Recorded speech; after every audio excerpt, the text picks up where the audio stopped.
Hello there, my name is Georgina. I'm from England, Somerset, in the beautiful West Country countryside, and I'm going to share with you my life as a dyslexic. I am a dyslexic that crosses into many other neurodivergent ways. I do many things that would be related to ADHD, dyspraxia, dyscalculia, dysgraphia, RLN syndrome, processing, sensory, literally the whole shebang. I have a good old backpack full of all of it. And I've been asked to do this video to help share my experiences. I discovered I was dyslexic when I was 10 years old after talking to a fellow girl from school who had just been to have an assessment. And I thought, this seems very familiar. I think I want to look into this as well. So I did. And in those days, in the 80s, it was all very well having an assessment, but most of the teachers were like, what do we do there? And anyway, you have to be a boy and go to a specialist dyslexic school for a boy, and you're not, and that's not going to work. So anyway, I trundled through life. I did pretty shockingly in school. And I now know that's not due to me. That was due to the way that we were taught. And thanks to the world opening up so much over the last 4 years, there's now so much emphasis and knowledge on what we are good at. And I think that is my biggest message, is to share what we are really, really good at, because that is what is not being shared within the daily chit chat about dyslexia. It's generally quite negative, and yet there are so many strengths and so many abilities that we have. But I'm here to talk to you about motherhood and mothering as a dyslexic to dyslexic children. And this has been quite a journey, I have to say. I was a mum quite young. I felt incredibly lucky. I knew from being a little girl that I wanted to be a mummy, and I had my first of 3 children when I was 26. I was actually living in California at the time, in Marin County, which I love to this day. And I think living under that sunshine was really good for my dyslexia. It's really important for me that people understand that dyslexia is way beyond the classroom. It's way beyond what our eyes decide to show us. It covers everything. It covers our health. It covers the atmospheres that we're in. It covers how we feel. It covers our nervous system.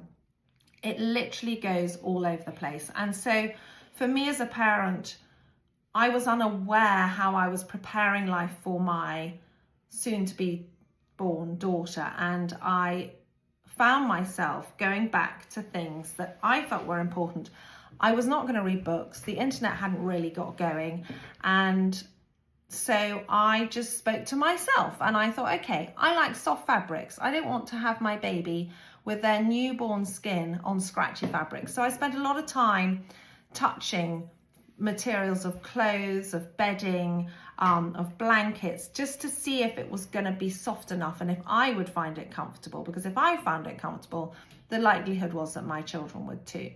I decorated rooms in a very soothing, calm way, because I felt bedrooms are really that place that you go to sleep, to rest, to feel safe. And so that was very important to me, the artwork that I put up in bedrooms. I have always loved fresh air. I now know that that's my way of self-regulating, another collection of words that I'd never come across till quite recently.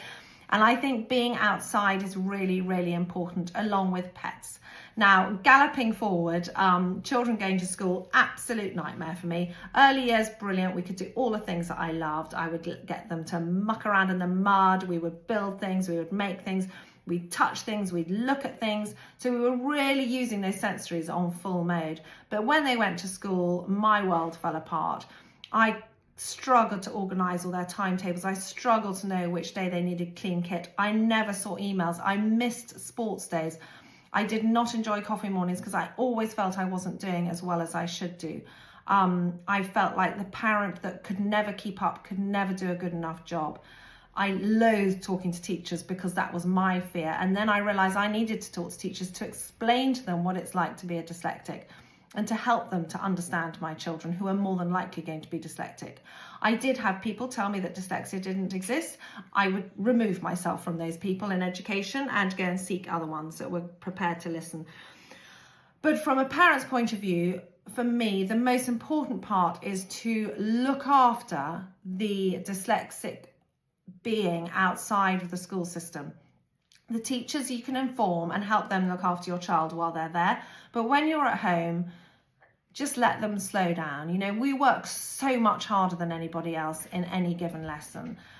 We need to use our three-dimensional, brilliant, colourful brain. And so if we can't do that in a school day, if we don't have art or sport or music, bring that into the end of the day. Homework was a no-no. I said to the teachers, I can't help my children with homework. I need them to calm down. I need them to recharge for the next day. I can't have them going to bed in hysterics because their mother couldn't help them with homework and they don't understand and I don't understand. So we're going to park the homework. You have to be strong for your children. You have to be the voice for them. And so many of us as adults think we don't have any credibility because we might not have certificates that others have. But actually, we know the dyslexic living better than anybody else. We've lived it. We understand it. We smell it. We breathe it. We taste it. We see it. We experience it. It is who we are. Anxiety is another really big one. The medical world in the UK is not very supportive. It doesn't really understand. So I always went for alternative therapies, and from 5 days old, all my children saw an osteopath, because I believe that if we can have the body straight in the way it's supposed to be, then the less likelihood there are of night terrors, of headaches, of reflux, all those little things. So osteopathy was something that I went to, and we really continued that right through their growing process, through the school years, and it helped with everything from anxiety to knocked out on the rugby pitch to headaches to all these kind of emotional and physical things that go on in our bodies. So that was really good. The other thing we did was Reiki courses so that they could self-soothe in the school environment. My children always move towards crystals. I have a couple on my desk here. Here's my little rose quartz. They are so comforting, and they don't match. It's not like taking a teddy to the class. You know, you can pop it in your pencil case. No one's going to know. And if you just need a little bit of reassurance, you can just hold it and feel a bit safe and maybe a bit more connected to home. So crystals, really good, really worth looking into what crystals can offer you as far as support. Health and immunity, really important. We get really run down, and that takes a big hit on our immunity. So exercise, fresh air, good sleep. You can see I do all sorts of things about how we can support that on Fantastic Alternative Brains. Massage is great. Sometimes that's the most peaceful place for our children, is to have a massage. And I don't think it matters how old they are. They can be as young as 5. If they're happy to just lie and be still and be nurtured, why not? I hope this has been helpful, and I would love to share more. This has not been long enough. But goodbye from England. Take care, and remember that your dyslexic brains are remarkable and exciting and amazing and full of ability.